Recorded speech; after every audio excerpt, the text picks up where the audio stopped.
My name is Ella Harrison, and at 32, I never thought a simple road trip to visit my parents would turn into the most life-altering experience of my life. It started off like any other family getaway. Caleb, my husband, and I had been planning this trip for weeks, a weekend in a quiet suburban town just outside Denver. I had packed the car with snacks, drinks, and everything we'd need for a couple of days of relaxation, and we were ready to hit the road.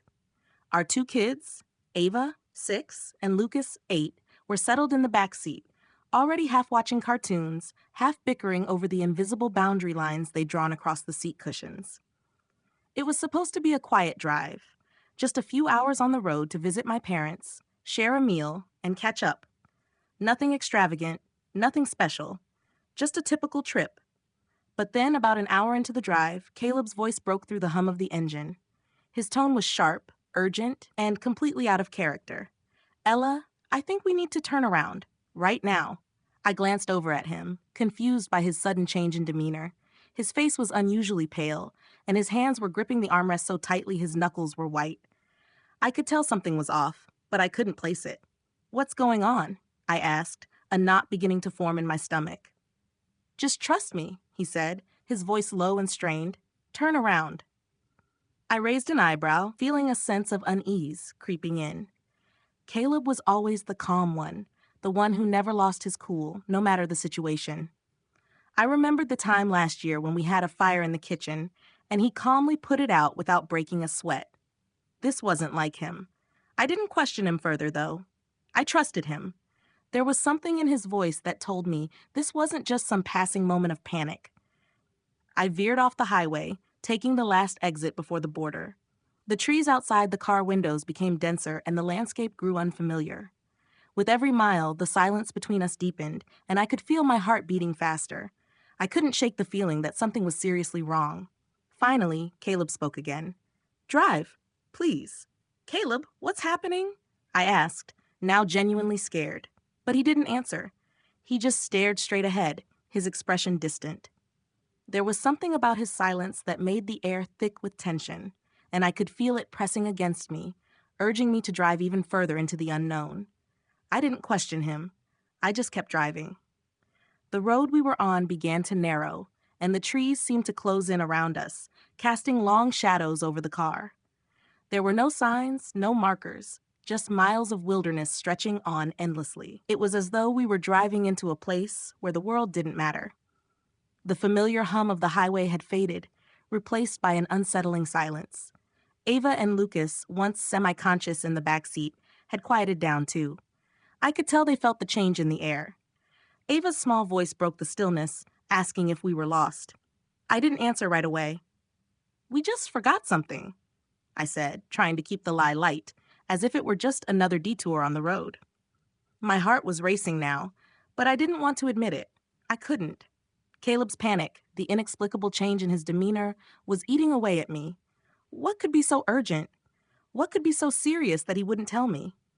I glanced over at him, but his face was still fixed, distant. When we finally reached a narrow, almost invisible turnoff, Caleb told me to stop. It led to a small, empty road with no clear destination, just a stretch of gravel that looked as if it had been forgotten by time itself. I parked the car, the crunch of the gravel under the tires louder than it should have been in the thick silence. Caleb unbuckled his seatbelt, and for the first time, I saw his hands shaking. His calm exterior was slipping away, revealing something raw underneath. "Stay here," he said, his voice barely above a whisper. Without another word, he stepped out of the car, walking around to the back, leaving me alone with the heavy weight of the unknown pressing down on me. I sat there, staring out the window, unsure of what to do, what to think. My mind was swirling, trying to catch up with what had just happened. Minutes passed before Caleb returned, his face unreadable. "I need you to see something," he said. His voice was steady, but there was an edge to it now, like something had shifted inside him. I hesitated, but followed him to the back of the car. When he opened the trunk, my breath caught in my throat. Inside, amid layers of clothes and blankets, were several bags sealed in plastic. At first, I thought it was some kind of mistake, but as my eyes adjusted, I saw what they really were, bags filled with powder. It hit me all at once, the realization so sharp it made my head spin. Drugs. I couldn't move, couldn't speak. My mind was racing, trying to make sense of it all, but it was impossible. I looked at Caleb, searching his face for an explanation, but there was none. His eyes were tired, resigned. This, this is from my family, he said, his voice breaking slightly. The world seemed to shift beneath my feet. Caleb's family had always been difficult, always hiding their financial struggles behind facades of success, but this was beyond anything I could have imagined. I felt my stomach drop, the weight of what he was saying sinking in like a stone. My husband's family had involved us in something dangerous, something illegal, without even a second thought. I stood there, frozen, unable to comprehend the depth of this betrayal. "Why is this here?" I asked, my voice barely a whisper. Caleb shook his head, a deep sadness in his eyes. "I don't know," he said. "I never thought they'd go this far." In that moment, I felt like my entire world was unraveling. The life I thought I knew, the trust I had in Caleb's family, shattered in an instant. I didn't know what to do, didn't know how to move forward. But one thing was clear. We needed to leave, and we needed to do it fast. "Caleb, we have to get out of here," I said, my voice firm. "We need to leave. Now."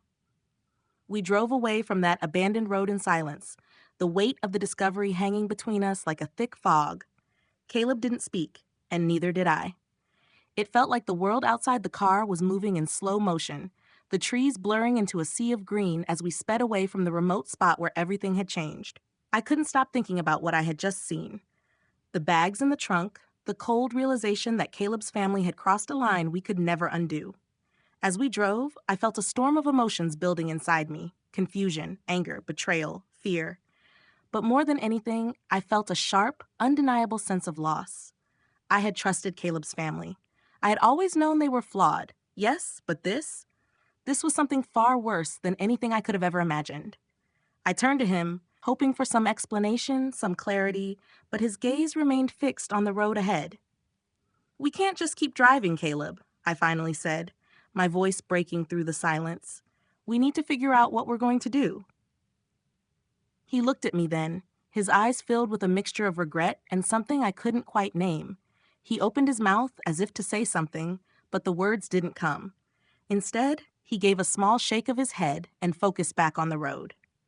I could tell he was struggling, but I wasn't sure if it was because he was processing the betrayal or because he felt guilty about the lies they had woven around him for so long. We passed through the outskirts of Denver, the city skyline rising up in the distance, but neither of us felt comforted by the familiar landscape. It was as though the entire world had shifted while we were driving, leaving us in this strange limbo between the past we had known and the future we had no idea how to navigate. "Why didn't you tell me?" I asked, my voice quiet but insistent. "Why didn't you say anything about this before?" Caleb's grip on the steering wheel tightened, and I saw his jaw clench. "I didn't know, Ella," he said, his voice low and strained. "I didn't know they'd do this. They never told me anything like this would happen." I wanted to believe him. I wanted to believe that Caleb, the man I had shared my life with, the man who had always been my anchor, hadn't known what his family was capable of. But I couldn't help the flicker of doubt that crept into my mind. How could they have kept something like this from him? How could he not have known what they were capable of, especially after all these years of living on the edge, pretending everything was fine? "Why didn't you warn me?" I whispered, the question hanging in the air between us. I wasn't sure if I was asking about the drugs, the betrayal, or just the years of small manipulations that had added up. Caleb's silence spoke louder than any words could have. We kept driving, directionless, until we reached a point where I could no longer stand the silence. I pulled over, this time not at a random spot but at a rest area, hoping for some clarity. Caleb didn't argue. He got out of the car and stood there, staring into the distance, as if trying to figure out what to do next. But I already knew. The truth was, I couldn't stay silent anymore. I couldn't let my family's safety be jeopardized because of the reckless choices made by people who should have been protecting us. I took a deep breath and walked over to Caleb, my voice firm as I said, "We're cutting ties with them, Caleb. I can't do this anymore." His eyes met mine, searching for some sign that I was joking. But when he saw none, his shoulders slumped. "I understand," he said softly. And for the first time since this all started, I could hear the weight of those words, the understanding in his voice. We were no longer in the world we once knew. The drive back home felt endless. Even though we were headed toward the familiar comfort of our own house, everything seemed different. The walls of our life, once sturdy and reliable, now felt thin, like they might crumble at any moment. Caleb and I didn't speak much on the way back. We didn't need to. Everything that needed to be said had already been said in the silence of our car. I felt exhausted, as though I had just run a marathon without moving a muscle. My mind was racing, thoughts spiraling, trying to make sense of everything that had just happened. My parents-in-law had always been complicated, yes, but I never expected they would involve us in something so dangerous. They had always hidden behind a veil of success and appearances. But this was a new kind of betrayal, one that threatened not just our trust, but our very safety. When we pulled into the driveway, I could see the house in front of me, but it didn't feel like home anymore. It felt like a place I was supposed to be, but no longer belonged. The kids were asleep in the back seat, blissfully unaware of the storm that had just swept through our lives. I envied their ability to sleep through it all, to be so free of the weight that was now crushing my chest. I wished I could feel as light as they did, but I knew that was impossible. "Caleb," I said, breaking the silence as we sat there in the driveway, "what do we do now?" He turned to me, his face strained, but there was a flicker of something in his eyes. Resolve, maybe, or fear, I wasn't sure. "I don't know. I never thought they would do this to us, Ella. I thought I could protect you, protect us." I reached over and took his hand, squeezing it tightly. "You didn't know, but now we know what we have to do. We can't keep living in their shadow, Caleb. We can't keep allowing them to manipulate us, to put us in these situations. They don't get to control our lives anymore." He nodded, but I could see the weight of guilt in his eyes. The guilt of being tied to a family that had never truly had his back. The guilt of not seeing the signs sooner. I understood it, but I couldn't let it consume us. We had to move forward. That night, after the kids were in bed, I sat down with Caleb in the living room, the house eerily quiet around us. It was the kind of quiet that felt too heavy, too still, as if the air itself was holding its breath, waiting for the inevitable storm. I had already made my decision, but now it was time to put it into action. I wasn't going to let my family, my children, be affected by this anymore. We were done. "Caleb," I began, my voice steady but firm, "I need to call them. We need to cut ties with them. We can't keep pretending everything is fine when it's not. I don't want them anywhere near us, near the kids. They've crossed a line, and I'm not going to let them drag us down with them." He didn't argue, which was both a relief and a sign that he understood. "You're right," he said, his voice low. "I'm with you." I knew it wouldn't be easy. I knew that cutting ties with his parents would come with consequences, that there would be guilt and anger and possibly years of hurt. But at that moment, as I sat there next to Caleb, I felt a weight lift off my shoulders. It wasn't just about the drugs. It was about everything. The lies, the manipulation, the emotional blackmail.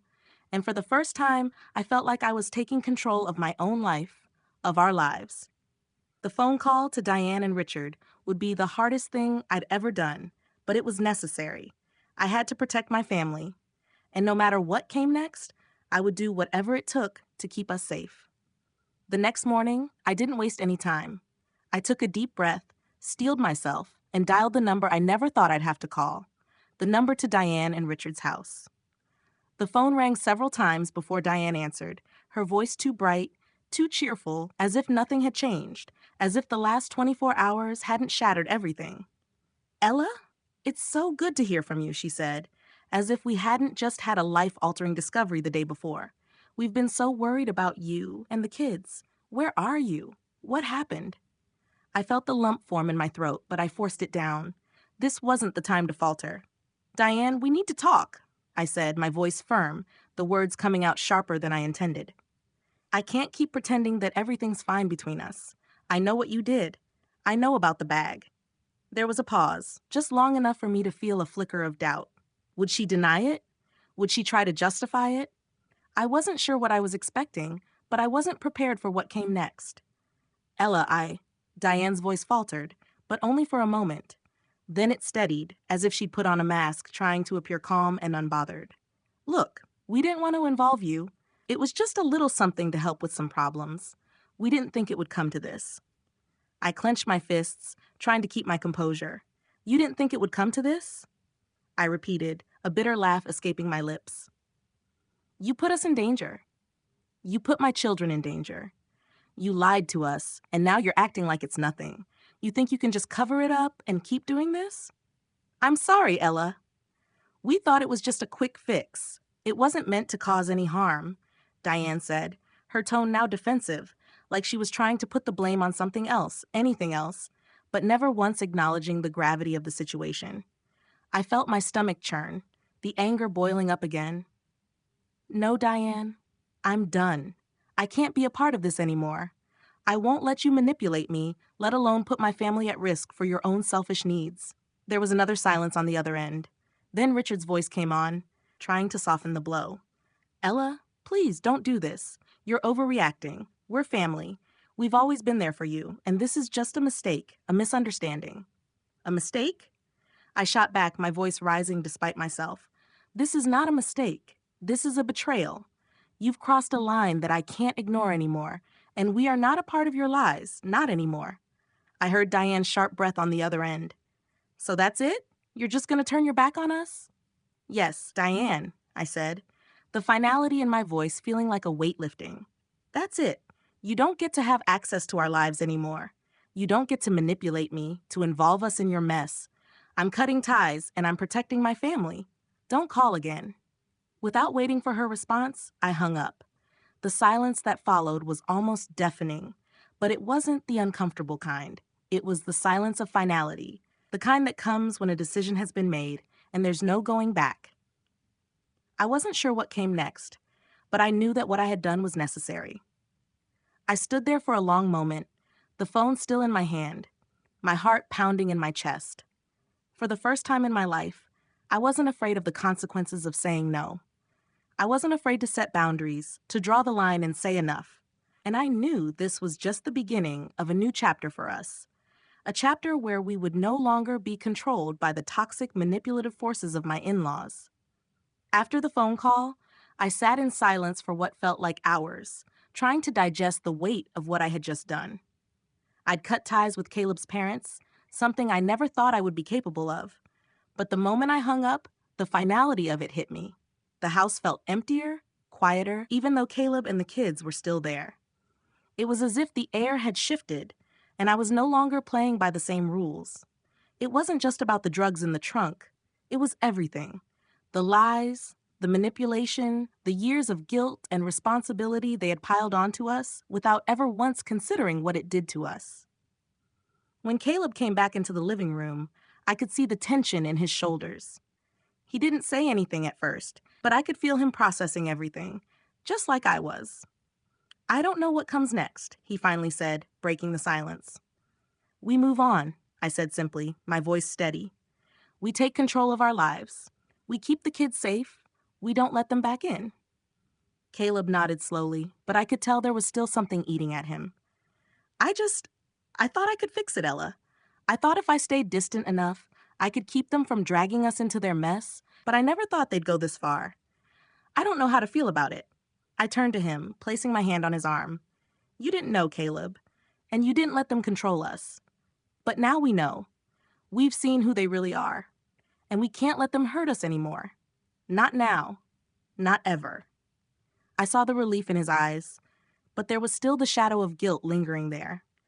I knew it wasn't easy for him to cut ties with his parents, even though they had been toxic for so long. But I also knew that this was the only way forward. We're going to be okay, I continued. I promise. But even as I said it, I couldn't shake the unease that still clung to me. There was no going back. No more pretending everything was fine when it wasn't. We were free from the weight of my in-laws' manipulations, but that freedom came at a cost. I had set a boundary, and I had to stick to it. I couldn't afford to second-guess myself. If I did, we'd fall right back into the trap they had set for us. That night, after we put the kids to bed, Caleb and I sat in the living room. The house finally quiet. It felt like a new beginning, but also a reminder of everything we had been through. We were starting fresh, but the past wasn't easily erased. There would be no more phone calls, no more visits, no more pretending. We were going to build something stronger, something healthier from the ground up. Where do we go from here? Caleb asked, his voice softer now, but still tinged with the weight of the unknown.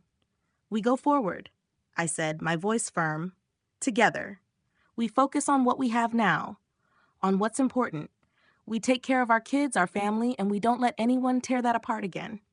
And for the first time in a long while, I felt a sense of peace. It wasn't going to be easy, and it wasn't going to happen overnight, but we had each other, and that was enough. The next few weeks felt like a blur. We moved through our daily routines, trying to settle into the new normal. Caleb was quieter than usual, and I could see the weight of everything still pressing on him. It wasn't just about cutting ties with his parents. It was about the years of guilt he had carried, the emotional baggage of a family who never truly understood him. He had spent his entire life trying to keep them at arm's length, trying to protect me and the kids from their toxic behavior. But this time, the consequences were undeniable. He didn't have to say it, but I knew that part of him was still trying to make sense of it all, trying to figure out how to move forward without feeling like he had failed them. As for me, I felt a strange mix of relief and sadness. The relief came in waves, especially at night, when we'd sit together after the kids had gone to bed, and I didn't have to worry about answering their calls or pretending that everything was fine. But there was a sadness, too, one that lingered quietly in the corners of my mind. Cutting ties with Caleb's parents wasn't just about their toxic behavior. It was about the family we had hoped for, the family that never really existed. I had wanted to believe that we could fix it, that there was still a chance for things to get better. But the truth was, we had reached the point of no return. One evening, as I was folding laundry in the living room, Caleb came in and sat next to me on the couch. He didn't say anything at first, just watched me fold the clothes in silence. I could feel his eyes on me, his quiet presence. Finally, he spoke. "Do you think we made the right decision?" he asked, his voice low, almost hesitant. I paused, looking down at the clothes in my hands before meeting his gaze. "I think we did. I think we had to." He nodded slowly, his fingers tapping absent-mindedly on the arm of the couch. "I keep thinking about the kids. I don't want them to grow up thinking it's okay to just walk away from family. But I also don't want them to think it's okay to put up with people who treat them badly. I don't think it's walking away, Caleb. It's setting boundaries. You taught them that. We both did. We taught them to stand up for themselves, to protect what matters. And that's what we're doing now." He was quiet for a moment, absorbing my words. Then he reached out and took my hand. "I just wish things could have been different. I wish they would have understood." "I know, but we can't change them. We can only control what's in front of us now. And what's in front of us is our family, our kids, our life together. That's what matters now." He squeezed my hand gently, the weight in his eyes easing just a little. "You're right," he said softly. "I guess I just have to let go of what I thought family should be and focus on the family we have." I smiled at him, a small but genuine smile. "Exactly. We can't change the past, but we can make the future better. Together." And in that moment, as I looked at Caleb, I realized that we had already taken the hardest step. We had faced the truth, made the hard decisions, and found a way to move forward. We didn't have to let the past define us. We could build something new, something stronger, based on the lessons we had learned and the love we had for each other. It wouldn't be easy, but I was ready. We were ready. And for the first time in a long time, I felt like we were finally on the right path. The weeks that followed were a mix of routine and reflection, the kind of quiet period after a storm where everything feels new, but you're still shaken from the chaos. Caleb and I started talking more, really talking, about everything that had led us here, about the years we spent in the shadow of his family's expectations, about the things we had tolerated in silence. It was strange, in a way, to finally have space to breathe, to not be haunted by the constant need to fix things that were never ours to fix. But even as I started to feel that breath of relief, something in me still felt unsettled. The anger wasn't gone, and neither was the sadness. I kept coming back to the same thought. Was this really the end? Was cutting them out of our lives the right choice? I had no doubt about it. I had no doubt that what we'd done was the only choice we could make. But still, I found myself replaying every conversation I'd had with Diane and Richard, every moment where I had been manipulated, every lie I had accepted for the sake of keeping the peace. They hadn't just betrayed Caleb, they'd betrayed all of us. And yet, there was still a small, reluctant part of me that felt that sting of loss. It was the family I'd married into. I had wanted so badly for things to work, for Caleb to have the family he deserved, the one he had always hoped for. But now I realized the family we had was the one we were building, not the one we were trying to salvage. One evening, I sat down with Caleb in the living room, a quiet storm brewing inside me. He had been busy with work, the kids were with their friends, and the house felt almost too still. It was the first time in weeks that I had a moment to just think, to process what had happened, and I realized something. I hadn't truly faced the emotional toll this had taken on me. I hadn't allowed myself to feel the weight of losing not just my in-laws, but the idea of what family was supposed to be. Caleb, I started, my voice soft but firm. I don't know if I've told you enough, but I'm proud of us. I'm proud of what we've done. He looked at me, confusion flickering in his eyes. What do you mean? I mean, we've been through hell, Caleb, and we're still standing. We've made it through the hardest part. I don't know if I've said it, but I want you to know how proud I am of you, of us. He shifted on the couch, his expression softening. I don't feel proud of myself, Ella. I feel like I should have seen this coming. I feel like I should have protected you better. You couldn't have known, Caleb, I said, reaching over and placing my hand on his. They're not your responsibility. They never were. We're not fixing them. We're protecting us now. He let out a long breath and looked down at our joined hands. I just don't want to lose what little family I have left. I squeezed his hand tighter. We have each other, and we have the kids. That's our family now. We sat there in silence for a while, the weight of the conversation hanging in the air. I realized that this was the hardest part, letting go of the idea of what we had wanted and accepting what we had built. The future didn't have to look like what I had once imagined. It didn't have to fit into the mold of a perfect, well-behaved family. What mattered now was that we had a family based on trust, respect, and love. We had a family built on our terms. And that was more than enough. In the weeks that followed, we focused on moving forward. We took the kids on weekend trips, spent evenings playing board games, and started rebuilding our sense of normal. Caleb and I went on dates again, like we hadn't done in years, and I saw the lightness return to his eyes. For the first time in a long while, I saw the man I had fallen in love with, not weighed down by guilt or worry, but free. It wasn't going to be easy, and there would always be days where the past would creep in, but I knew now that we had the strength to face whatever came next.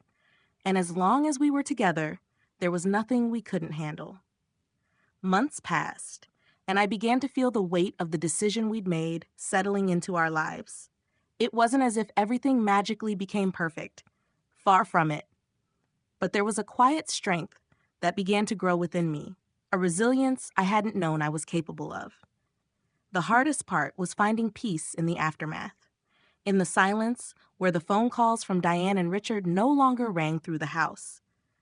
The absence of their presence, their demands, created space for us to breathe. For the first time in a long time, I didn't feel like I was walking on eggshells. But even in this newfound peace, there were moments where doubt would creep in. It wasn't about whether we made the right decision that I was sure of. It was more about the ripple effect it caused. I had always prided myself on being the one who kept the peace, who made sure everyone was okay, who tried to hold things together. But in cutting ties with Caleb's family, I felt like I had ripped apart something fundamental, something that had always been there, even if it was broken. Was it too harsh? Was it too permanent? One evening, as Caleb and I sat on the porch watching the sunset, I couldn't shake the thought. The kids were inside, winding down for bed, and the quiet between us felt different than it had before. I turned to Caleb, who was looking out at the horizon, lost in thought. You think we did the right thing? I asked, the question lingering between us like an unwelcome guest. He didn't look at me immediately, but after a long pause, he answered, "Yeah, I do. I think we did what we had to do, Ella. It's just, sometimes I wonder if there's a way to fix it. You know?" I nodded, feeling the same tug inside me. I get that. But what's left to fix, Caleb? What would we even go back to? I think we've tried for so long, but nothing's ever changed. We've only been holding on to something that doesn't exist. He was quiet for a moment, processing my words. Then he sighed, his shoulders slumping as if the weight of the past had caught up with him. I hate feeling like I'm walking away from them forever. Like, like I'm giving up on my family. I don't think we're giving up. I think we're choosing something else, choosing to protect what matters, what we've built together, I said, my voice steady. We've given enough, Caleb. We've spent years trying to make it work, trying to make them understand. And we've ended up hurting ourselves every time. Caleb finally turned to face me, his eyes softening. I know I'm sorry for everything. I reached out and took his hand, squeezing it gently. You have nothing to apologize for. This isn't on you. You're not responsible for them, for their actions. You've done everything you could. The truth was, I wasn't just talking about Caleb. I was talking about myself too. I wasn't responsible for their choices, for the way they had manipulated me into believing that my role in the family was to fix things. I wasn't responsible for carrying their burdens. Do you ever think about them? I asked, my voice quiet, almost hesitant. Sometimes, Caleb admitted, but not the way I used to. I think about the kids. I think about the kind of family I want to give them. I think about what we've learned from all of this, and I'm not going back. I can't. Neither of us spoke for a while. We just sat there, the cool breeze brushing against our faces, the quiet evening settling around us. And for the first time in a long time, I realized how far we had come. It wasn't just about cutting ties with Caleb's parents. It was about reclaiming our lives, our family, and our peace. It was about breaking free from a toxic cycle and learning how to trust ourselves again. We didn't have all the answers, and we didn't know what the future would hold. But we had each other, and that was enough.